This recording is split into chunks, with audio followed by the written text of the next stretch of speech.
நம்மள நம்ம பாதுகாத்துக்கணும். அப்போ என்ன பண்ணணும்? அதுதான் நம்ம முன்னோர்கள் வராங்க.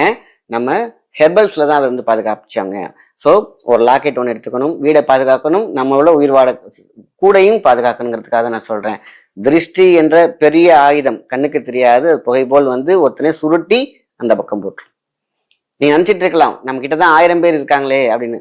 1000 பேர் இல்ல, 1,00,000 பேர் இருந்தாலும் கண்ணுக்கு தெரியாம அந்த அந்த மாயா பொருளாக வந்து உங்களை வீழ்த்தி எஞ்சிடும். ஒன்றும் இல்லை, அந்த ஜஸ்ட் ஒரு உங்களுடைய ஹார்ட்டுக்கு ஒரு அடி அடிச்சிச்சுன்னா முடிஞ்சு போச்சு, கிட்னிக்கு ஒரு அடி அடிச்சிச்சுன்னா முடிஞ்சிருச்சு, மூளைக்கு ஒரு அடி அடிச்சிச்சுனாக்கா சமைச்சு போகும். ஒரு பெரிய ட்ரெயின் தான் 1000 பெட்டியை தான் இழுத்துட்டு வருது, இன்ஜின் கோளாறாச்சுன்னா அப்படியே நிற்கும் இல்லையா? அப்ப தலையை உடைச்சு போடுறது தான் கண் திருஷ்டி.